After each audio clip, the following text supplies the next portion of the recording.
It's time for everybody's favorite archetype, the Zoner. No? Well, Zoners do have a bit of a reputation. See, their whole thing is controlling the stage. A quick overview of the sorts of ways that they can do that. They can use ranged weapons like a polearm, a whip, or weapons on chains.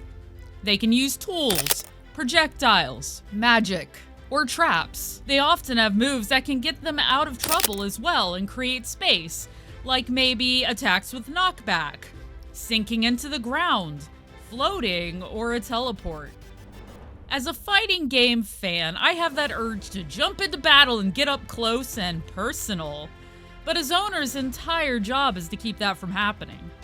The characters I hear my friends complain about the most are the ones that won't let you get up close, and often punish you when you do. My rules are, none of these characters are a main character for me. I haven't studied any of them in depth. I may have played them a time or two, that's about it. I gave it up to 45 minutes of gameplay, 10 or so in practice mode. Zoners just take a little bit longer to learn. Strategy is important, but I rated them on how fun they were overall. With that being said, let's get to the list.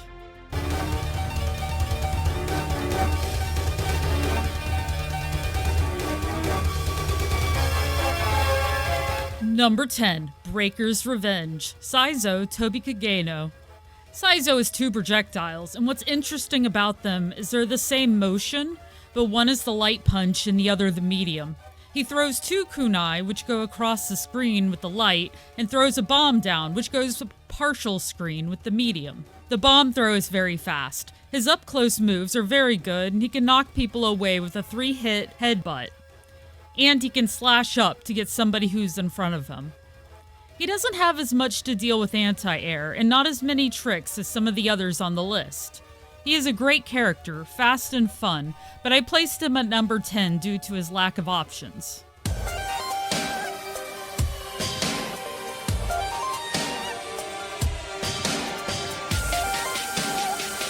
Number 9, King of Fighters 15, Athena Asamiya. Athena's got a mix of psychic powers and kung fu. She's known for her Psycho Ball and Psycho Shoot projectiles. It's not hard to yell along with her after a while. She has an uppercut for anti-air potential and a diagonal attack, which could be somewhat unsafe, but she would come in quick with the air and attack them. Her cone attack is also a reflector, so it does a little damage against an opponent or knocks their projectiles back for added defense. When she's up close, she even has a command grab. If she's trapped or wants to either rush in or rush behind, she can do a teleport. It's like a dash move, but she moves through the opponent. She has a ton of options for how to attack. Her damage is relatively low compared to some of the other characters, and so she can be overwhelmed by faster characters or those who can just duck her projectiles. There's a certain range that seems to be a good sweet spot. It was tough to decide, but ultimately I placed her at number 9, and some say I am still second-guessing myself to this day.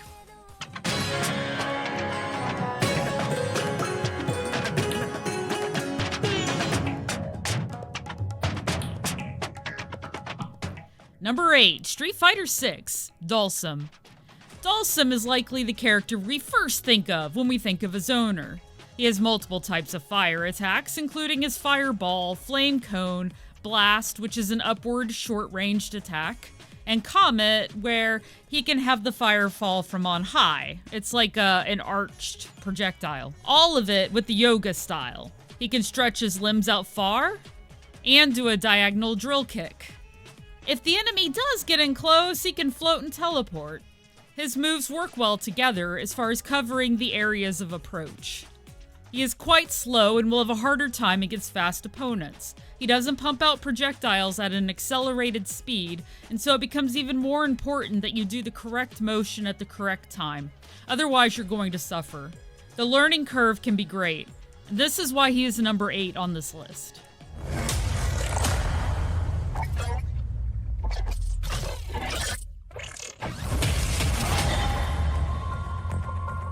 Killer Instinct, Glacius. Glacius is an ice weapon. He can rain hail down upon the opponent, which bounces on the floor. Ice pillars come up from the ground. His hands become ice picks, stabbing them. He can charge at them and hit them with his shoulder and melt into a puddle on the floor to either come up in an uppercut or try to get away. The strength of the punch button determines the distance for many of these moves. He can get up close and stay far back through spamming his ice and becoming good at distance. You can make it difficult for anybody to approach, just to sink into the floor if they do make it. I found it especially difficult to deal with anybody who got close, teleport characters particularly. He is slow and has a large hitbox, which gets him into trouble. I love his moveset and how great his strategy is, but his weakness put him at number 7 on this list.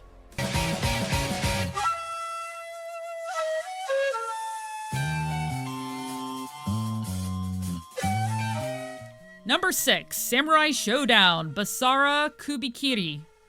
His shuriken is probably one of my favorite weapons on the list. He flings it forward at all angles and swings it on a chain so it can hit the opponent from the back to front, depending on trajectory. It takes time to learn the proper angles, but once you have a feel for it, he can control the mid-space in front of him quite well. He can sink into a portal and attack the opponent from the ground in an uppercut. He can also feint, so it looks like he's moving away in a different direction, but he isn't actually moving. And he even has a wall jump. I can't help but like the Ninja Ghost. He's sadistic and his weapons are perfect for his personality. Samurai Shodown forces a bit of patience and moves must be done deliberately. Punishment can be intense. While he's worth the time to learn, I thought a few of the other characters were a little bit better, which is why he took number 6.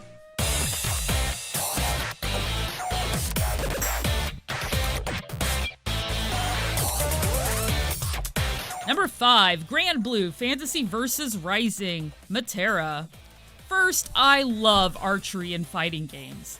Not every weapon-based fighter has an archer due to the nature of the game. A whip or a polearm are far more prevalent. She can quickly cycle between mid and low shots, like Sagat in Street Fighter, and can shoot both at the feet with her low and up above for people jumping at her, and shoot diagonally down as well. She has a butterfly trap that she releases and then shoots to activate it. She can even rain arrows upon a small area. And when she is stuck, like in a corner or somewhere, she can sort of float in the air and bounce several times in order to escape. Her melee attacks are also pretty good. Her downsides are getting trapped by quick characters. If she doesn't have time to escape, then you're caught in a combo. Without a teleport, her mechanism still involves being quicker than her opponent, and that isn't always possible. Ultimately, she took the number 5 spot on this list.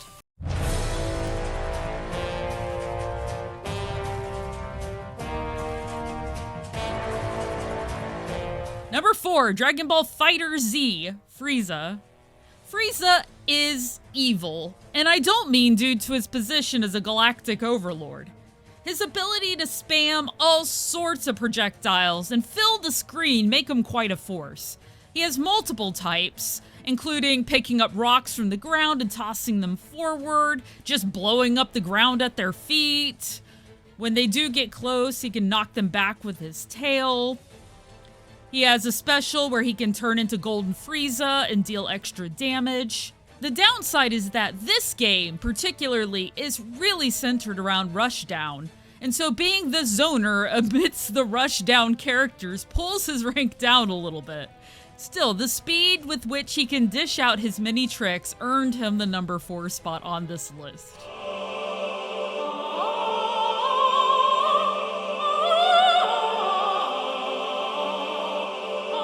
Number 3, Blazblue, Calamity Trigger, New 13.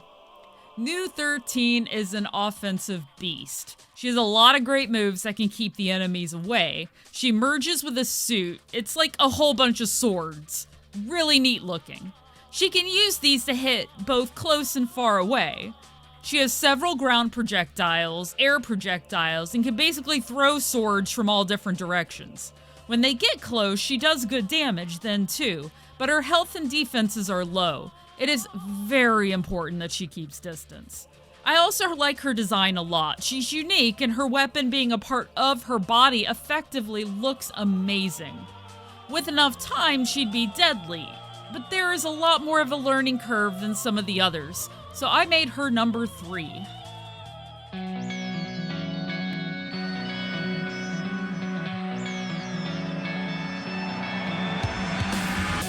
Number 2, Guilty Gear Strive, Axel Low. I love his weapons. 2 sights on a chain are a great design, and it's satisfying when they hit. His moveset involves ground attacks, air attacks, and a charge move with multiple ways to finish it. It's important to be mindful of the angles and trajectories of his weapon.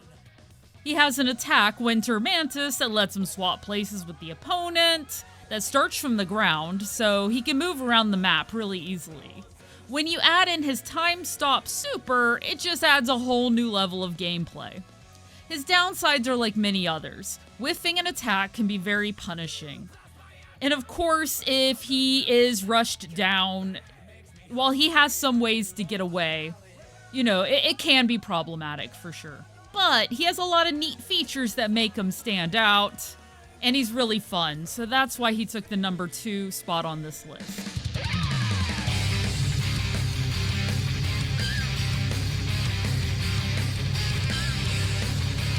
Number 1, Under Night, In-Birth, Hilda.